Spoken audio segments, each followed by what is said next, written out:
Yo, through the drama podcast, man. We over here with a legend, man. Binky Mack. How you doing, OG? What's up? Can you hear me? I can hear you, G. I'm good. What's up with you, fam? Man, just over here, man. Glad to have you on the show, man. Man, it's been a long time, man. Where you been at, OG? I'm about to tell you in 1 second. Give me 1 second. 1 second. Okay. Let me go down here because I can't.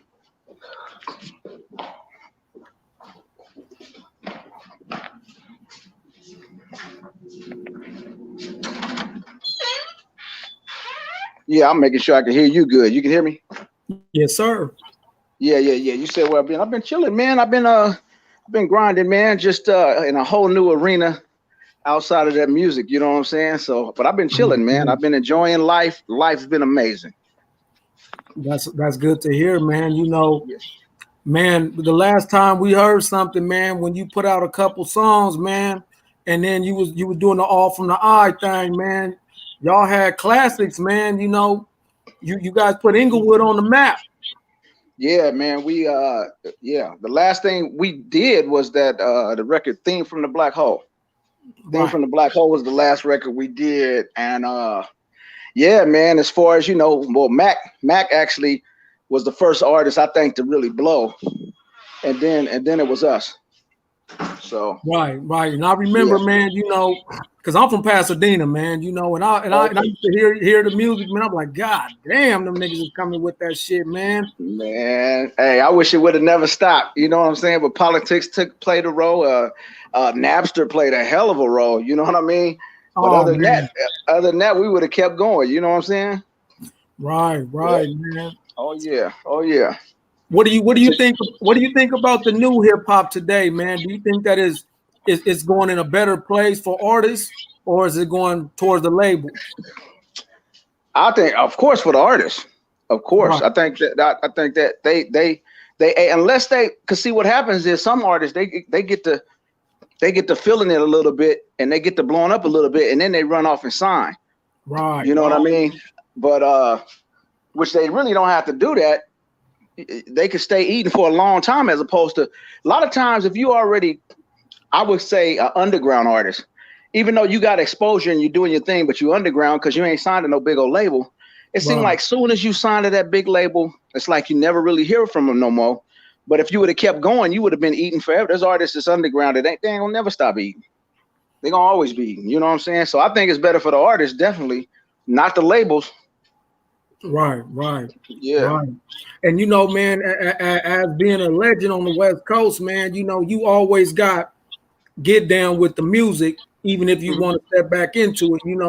I was just I saw Squeak in a couple of videos, you know what I'm saying? I seen him in Big Y video and all that stuff, and I was like, that's cool, man, But who you feeling out of Inglewood right now coming up? Man, you know what? I promise I don't know the name. It's a couple people. I like 211 and them and they whole little crew to get down over there. You know what I mean? I like them, but it's some younger dude. I can't think of his name. He blowing. I can't think of the little man's name, man. But I'm out the loop, man. I went through this process for like 2 years of self-development, and I didn't even have it in my recipe as far as what I was doing. You know what I'm saying? I was getting myself, not that I was doing self-development for nothing bad at all. I wasn't on no drugs or none of that. I was doing good then, but I still wanted to step my game up even more. You know what I'm saying? Because I'm thinking, you know what? It'd be great if I could go ahead and become this billionaire and help a lot of people. You know what I mean? That's where my mind was at. But music wasn't included, so I didn't get a chance to hear stuff. I remember that Drake had dropped the album, and my son asked me, "Did you listen to it?" And I said, "No, I ain't listened to it." Now the only problem is when I get in my car, and my kids, they like to put they phone on the Bluetooth, and then they start playing some stuff. They did that sometimes during the process, even though I didn't want them to. But that's what prevented me from hearing a lot of the new stuff. But I know it's some artists out of Inglewood that people done asked me about. They like, "Man, you heard of such and such, and he blowing up." And I'm like, okay, I heard a couple of things, but I ain't heard everything. So I ain't all the way up on everything. I think it cut off at the 211 point. But this is young guy. I can't remember his name for nothing, man. He blew up. It was supposedly he blowing up. And I can't think of his name, but I heard a song from him that was pretty dope. I can't think of his name, man. Right, man. And you know, one of the things, man, as doing this music, man, you know, it's beautiful to be able to tap in with you so I can get some of them jewels, man, from you, man, because I do music myself, man, and I'll be trying to I try to get everybody on the same page, man, and try to tell them, you know, how to stay above water. What if there was anything that you would tell an artist today about coming up in the game, what would be your biggest thing that you would tell them? Exactly what you're doing. The podcast, taking total advantage of that. I'd be live. I'd be making videos. I would do it from doing the self-development thing. I noticed that the YouTubers, which they call themselves the new rappers, they entrepreneurs, they young millionaires, and they balling right now, and they call themselves the new rappers. But what they doing is they taking total advantage of all the opportunities that's available to them that's free. Doing the YouTube videos every day, not no video once every 2 or 3 weeks, every day, giving them something. Podcast, you know, come with an EP, come with a 12-inch. Niggas, like, you know what I'm saying? Take it back a little bit. Come with a 12-inch. Put a song on there. Call it the A side, and then on the B side, it might be the instrumental or something. You know what I mean? Doing stuff like that, man, and then make some 12-inch copies for some people. I mean, it's just staying busy, and you got to run it like a business. You got to run if you are an independent artist, you got to run it like it's a corporation. Right. So it's got to be ran like a business, but you on the right track, because podcasts, like I said, YouTube videos, you should be live on Facebook all the time. You should be live on Instagram all the time. And what's going to end up happening is you're going to notice that it's going to be more followers and more followers and more followers. Next thing you know, I know it's more money when it's bread starts happening once you get monetized over there on YouTube and some other places. So yeah, that's what I encourage people to do. Stay fresh. And if you could stay away from, if you could be authentic and do the music that you love, it's hard, man, when you consistently hear the stuff that's going on today. I was on the phone. Jalil from Houdini's like my family, man. And we was on the phone the other night he called me about 11 p.m. and we was on the phone for like an hour and a half, 2 hours. And we was talking about early hip hop and WBLS with Magic Mike and all of them or whatever. I think it was Magic Mike who ran that WBLS to help bring Houdini out. But we was talking about all kind of music. But I remember when Houdini was working on all that stuff, I'm a Hoe and Freaks Come Out at Night and all that, he would call me from London. And he would actually ask me, how does this sound, Bing? How does this sound? And it's hard because I'm listening to the lyrics. He ain't really got playing me no music. I hear the lyric. He's rapping it over the phone. And I used to be like, man, I got to hear it with some music or whatever. But the reason they would go to London is so that they wouldn't hear everything that was going on here in the States. So they don't know what's hot. So now if Drake got a hot song out, they ain't trying to sound like Drake or whoever got a hot song, Lil Wayne, whatever. They ain't got to try to sound like Lil Wayne because they were in London. And at that time wasn't no internet and all that, you know. So it's tough, man, you know, to keep it authentic, man. But I think the more, if you come out sounding like everybody else, it's going to be more difficult to get through. But if you create your own lane, the sky's the limit. Man, that's right, man. And you know, as you say that, man, you know, I got another question. How was it, man, working with Cube and all them and the Who Banging Camp and all that stuff? How was it, man? Man, it was lovely. It was wonderful. I got to go to places I probably wouldn't have never got to go to at that time. Cube, man, you know, I just got he actually just, I mean, I remember getting beats from him. I mean, doing beats for him, and he was paying me what I was asking for. Starting off rate is like $3,500 at that time, but which is only the upfront money, so it ain't the royalty or whatever. It comes in later. So I remember Cube saying, "Bink," he said, "start charging $10,000 per track." He said, "and I'm going to start it off by getting these 2 from you." So he gave me $20,000 for 2 beats.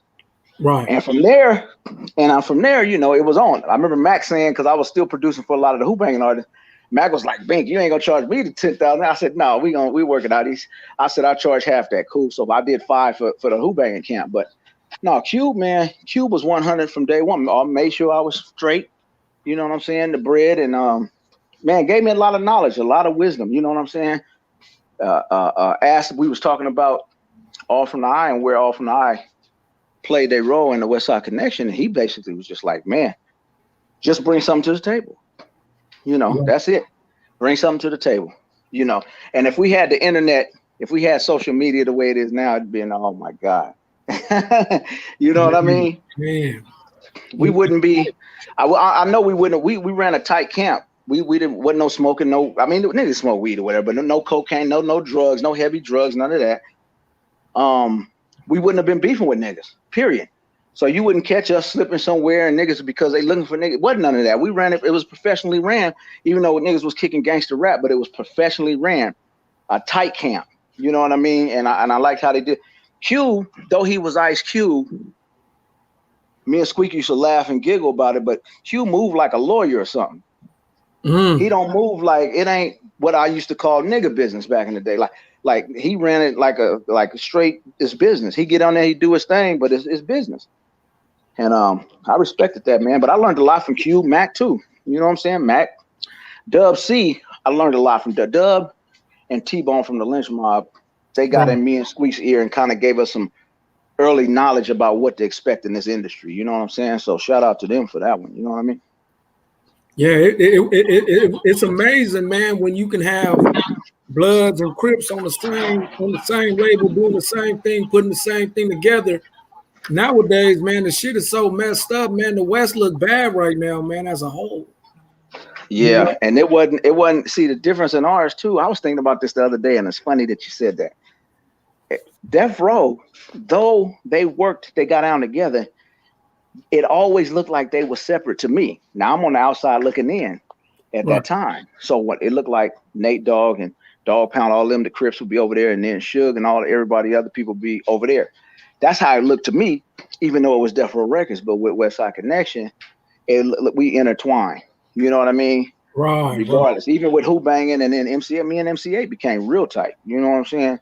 And man, I mean, that's my family now. I got love for 8. You know what I'm saying? But Dub C and them, you know what I'm saying? We ain't never looked at you from there or you from there, especially with me, because early on when I started hustling, and even though I'm from Inglewood, I started doing business outside of the hood with niggas from Crip or whatever. You know what I mean? Somebody ran out of, I never went and hustled and did nothing I had to do and say, oh, I'm gonna get with this nigga. I ain't getting with this nigga because he's from such and such. Nah. We, you know, if it's a shortage and only this person got it, I got to go to him to get it. You know what I mean? So yeah, so it's always been business, but and then I got family members from the other side, so you know that's what it is. It all blends in, man. It all blends in. Let me ask you this, man. What was the craziest thing that you seen at Who Banging? I know that's kind of crazy to ask, but you know that's a good question. The craziest thing I saw at Who Banging.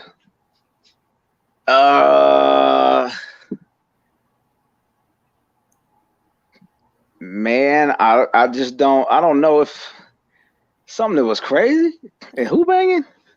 Yeah, I can't think of offhand. I can't really think of nothing that was just crazy. Like I had to come back to that one. I had to think because I don't know. I don't know that nothing that's real crazy that happened. I can't think of nothing because everything was usually, you know, we were studio eating, having fun, laughing. Females may have been around, whatever. You know what I'm saying? It was like that was the process. Wasn't nothing, something crazy happening. I can't think of nothing crazy happening. Oh well, I can say. Well, I'm gonna tell you what shocked me first. I think it was Chicago when we went to Chicago, but this was the whole West Side. This was all of us. We had a show out there, right? And it was my first time experiencing what took place at a hotel when we got back to the hotel in Nebraska, in Chicago. The hotel looked like the airport. That's how many people was there when we got back to the hotel. That blew me away. That blew my mind. Like, first of all, I was trying to figure out how did they know we were staying there? The Chicago's pretty big, you know what I'm saying? Like, I could understand one of them small states, but how did they know we was there? And there wasn't nobody else on the bill. It was just the West Side Connection. So it was just us. We performed. I think the Comrades performed. Few of us performed, and then West Side got down. So Yeah, when we got back, that right there is like, that was mind blowing to me on how many people. It got so bad that the police end up coming, and the police help assist the hotel people at the elevator to see who actually stayed there and who didn't. So you had to start showing your thing to get upstairs and to the rooms or whatever. Yeah, it was hectic. It was crazy. Yeah, that was the most crazy that I saw. You know what I'm saying? But it happened in other places, San Francisco and all that. But Chicago was the first place that I saw it happen. That's what's up. That's what's up. So Mm-hmm. let me ask you this, man. You know, remember back in the day, man, when you used to come to the West, it used to be all love. Mm-hmm. Now we got people that are snitches. We have Mm-hmm. people that's coming over on the West Coast and making the West Coast look bad.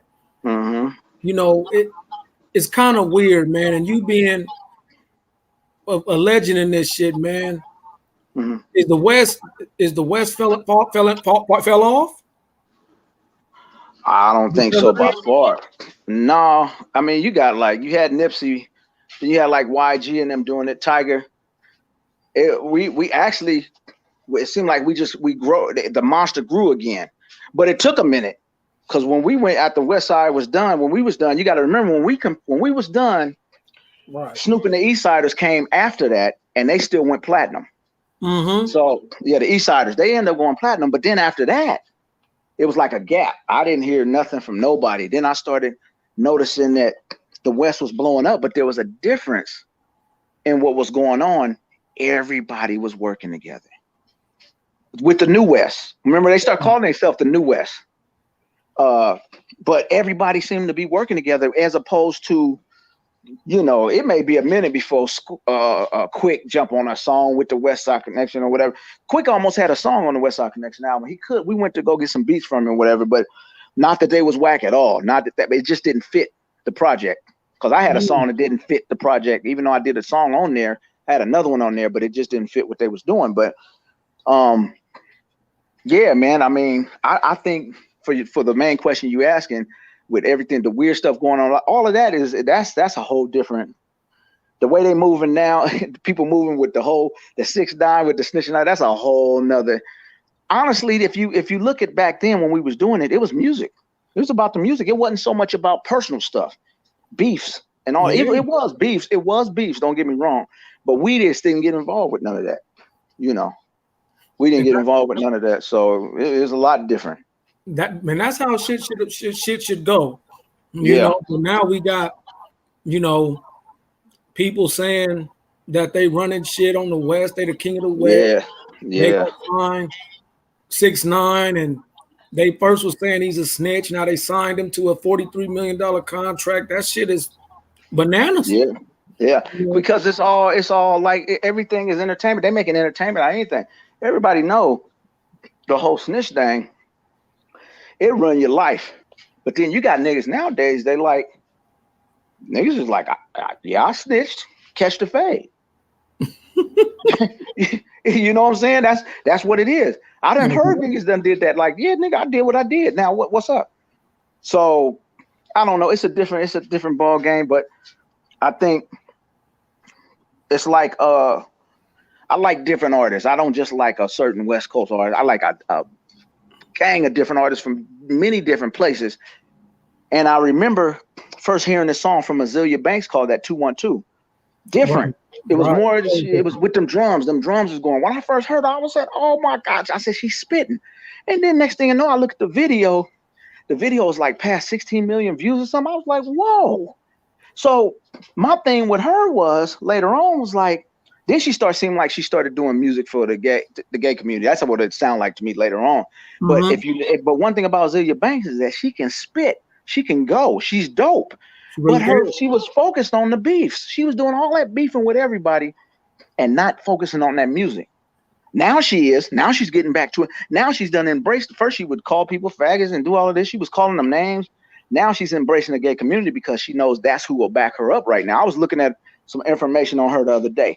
But I'm saying all that to say that instead of the beefing going on, get back to the music and put them songs out there. You know what I'm saying?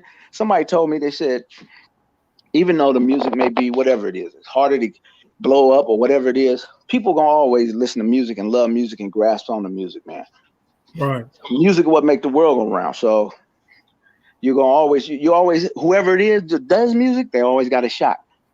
It's just that if you sound like Playboy Cardi, and then you sound like Lil Durk, and you sound like this person and that person, it's gonna be difficult to squeeze in. Back in the day, they had EPMD, Big Daddy Kane, LL Cool J, Run DMC, KRS-One, Right. Roxanne Shante, and they all sounded different. Somebody said something about the West Coast back in the day. They said y'all sound like y'all one big group, but what they were going by was the imaging, because everybody was wearing khakis at that Mm-hmm. time. You know what I'm saying? Mm-hmm. They were Right. going by the imaging. So, but we were still able to break out and find an individuality of who was who in the rap game on the West eventually. But nowadays, it just seems like it's, I don't know. Everybody kind of sounds the same to me, but at the same time, I'm not that much out the loop because my son he do his thing. You know what I'm saying? So, Right. Right. yeah. But you Yeah. know what I'm thinking is, man, more or less, you know what I'm saying? It's amazing, man. You know, just to be having a conversation with somebody that done it and somebody that I looked up to, you know what I'm saying, coming up. You Good know, looking out, man. Good looking out. you know, and Yeah. I appreciate it, man. I'm still gonna jug at you, man. When you start that, I told you a long time ago on Twitter, man. I said, when you gonna come to retirement so I can get that feature? You know what I'm saying? Yeah. I keep saying I'm gonna go down. One day I really am gonna do it. I'm gonna go down. I'm gonna get that Mac computer, that brand new one. I'm ready to do it in a way, and then tomorrow it may change. You know what I'm saying? But when I told my son already, when I do get it, I need you to load it up, and then I'll get going on some stuff. But who knows where I'll go musically? You know what I'm saying? I'll never forget. Let me tell this story real quick. I gave Ice Cube these tracks. I did always do 5 songs for, if Mack is working on a record, I give him 5 at a time, 5 beats. Mm-hmm. I would do 3 that I know they'll like, and then I'll give them 2 that's different, so that they may not pick. I gave Cube this one beat. He didn't pick it, mind you, but when I tell you, he sit there and listened to it for about a half hour. He kept playing it over and over. He said, "Bang." He said, "It don't fit." Because Cube he's a mastermind at already, like they already had the title for the West Side Connection album, the first one. They had the titles first. Right. And then they found the beat to fit. So he was real particular about it. He knew what he wanted. So it's no people nowadays, a nigga might get mad you say you don't want his beat. But you can't be mad because these guys are artists, real artists like painters, and they're creating and they looking for what they looking for, period. So I gave him that beat. I gave him the 3 that he picked. He ended up picking two out of the 5. He picked 2. But the 3, one of them he didn't pick, but the 2 that was way different that I did, I always will give you 2 totally different beats, something way out different. And man, he sat and listened to that. He never picked it, but he was like, it was dope, but it just didn't fit what he was working on at the time. And he wasn't about to get it and hold up the project or nothing. You just dropped the jewel, man. For any upcoming beat makers, you listen to somebody that's a legend that did this. You just heard what he said. You got to stand outside the box, man. You can't be always one way. You got to bring all kind of stuff to the table. It's tough. It's tough. If you think about the West Side Connections was dominating the rap game at the time, and then here come Missy Elliott and Timberland. Exactly. Now, what if they tried to sound like the West? What if they tried to sound like us at the time? We did a show with them. They was opening for us, for Mack. Actually, it was Mack, I believe it was. It wasn't even West Side Connection. And they performed. It was different. I said to myself, it was different. I never forget. It was at the Palladium. It was at the right there on Vine and Sunset over there. And yeah, they was different. But look how they ended up blowing up. They was different. You know what I'm saying? They was. They was. Man, it's like you got to go with your gut and what you feel like, it is what you want to do.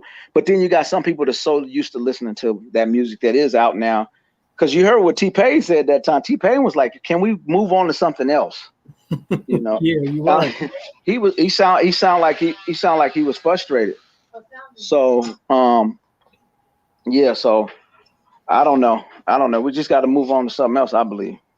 And or add something else to the equation.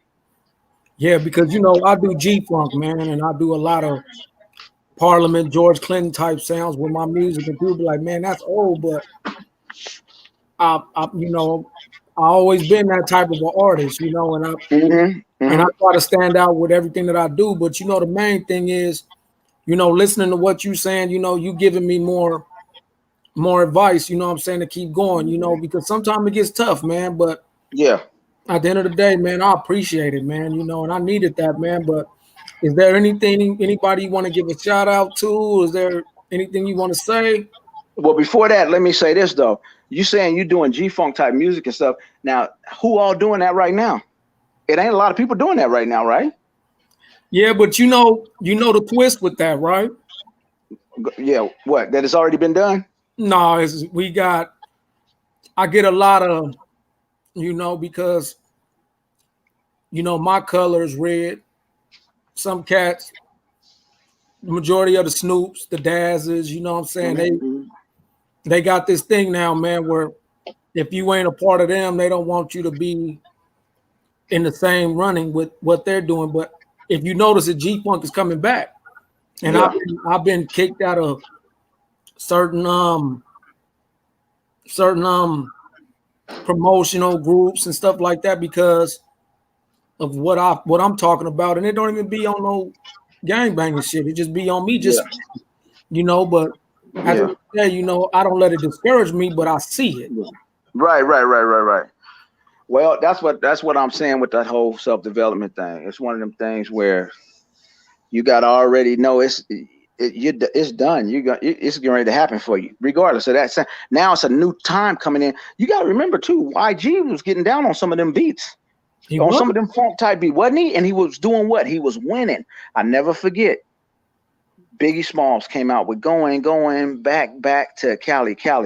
Wow. Now everybody know Cube could have killed that beat, right? Cube said to me, he said that wouldn't blow up for me right now. Biggie's new doing it. Biggie was new. He was coming fresh. Cube kind of had already did that. That's what he was saying. Right. He had already did that. But Biggie, it was fresh for Biggie. Biggie never did that. You feel what I'm saying? So it's just one of them things you keep going. You got to know. That's why I say self-development. It's like knowing the fact that ain't nothing stop you. Nothing. Whatever music I do, this is the music gonna get accepted, and I'm about to start landing these babies. Maybe some of the old schoolers won't do the tracks, but some of these new cats come along and kill it. Not only did YG do it, but he showed you that he didn't need Mustard's beat to get down on another just a West Coast sounding beat and blew up with it.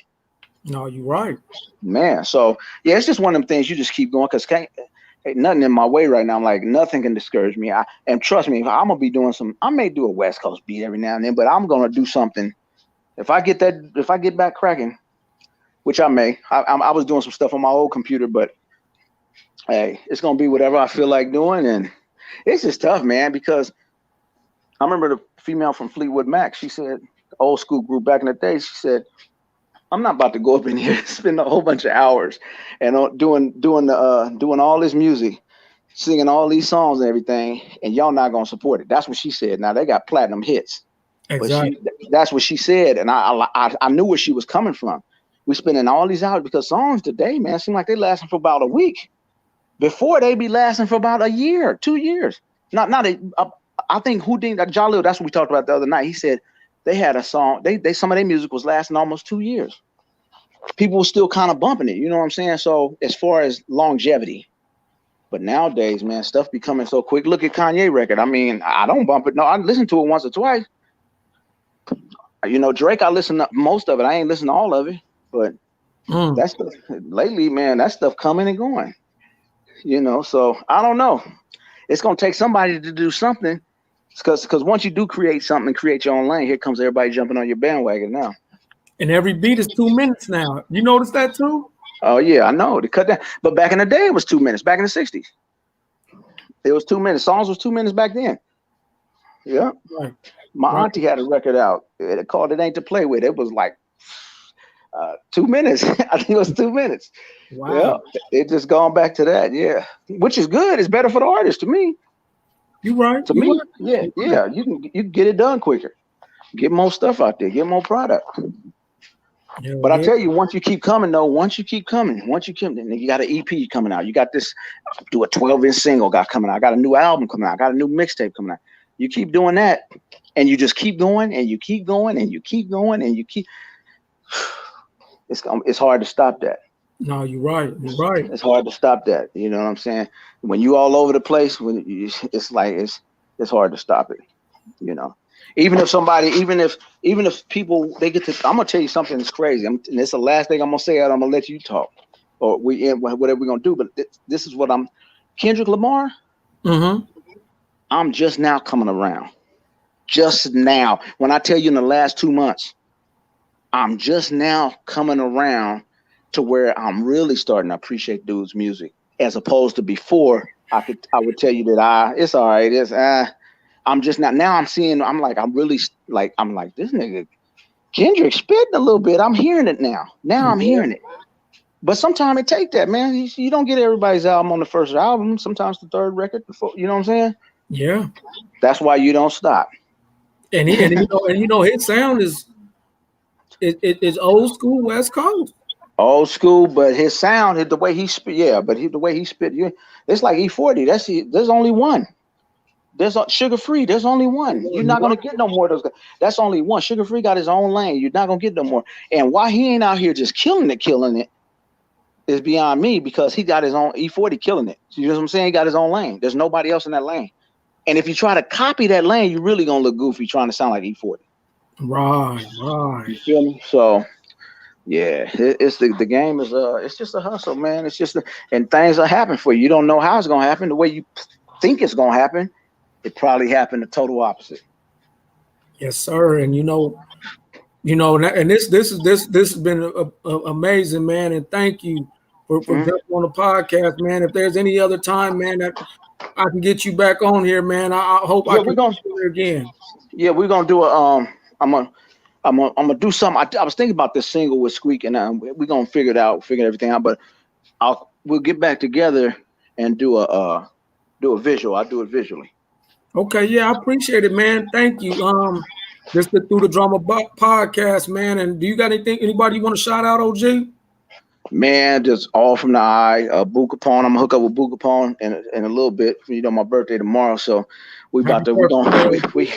we hanging out at some little spots tonight. I'm gonna post later on probably where I'm at, but yeah, we getting ready to hang out. We getting ready to start hanging out about 5 o'clock today with a couple people, man, and just bounce around the town and hang out. And Goofy Woofy, my dude Goofy, Jermaine, my kids, my Just Beats, man. My son is I'm letting him alone because he's moving. You know, when he just flew out of town to Miami for one day and came right back, so he's moving right now. So I'm letting him get some things handled, but shout out to him because he's working with a lot. He got a lot of things on the table with some great artists, but he don't like me to talk about it because until they land. You know what I mean? So right. Yeah, but man. That's my shout out to my son Just Beats and my other son Christian. So yeah, man, for sure. Yes, sir. And we appreciate you. And the whole West Side Connect family. Yes, sir. Yes, sir. That's what's up, man. I appreciate you, man, for jumping on, man, with me, man. We coming, we getting it off the ground, man. I'm gonna do some promotion on this one, man, so we can get it up, man. Yeah, we'll stay in touch on there, man, and we'll figure something out for sure. We'll definitely do that. We'll definitely do that. Okay, OJ, you be straight. All right, you too, dog, for sure. Have a good good looking birthday, out, man. Man. I appreciate you. All right. All right, one love. All the time.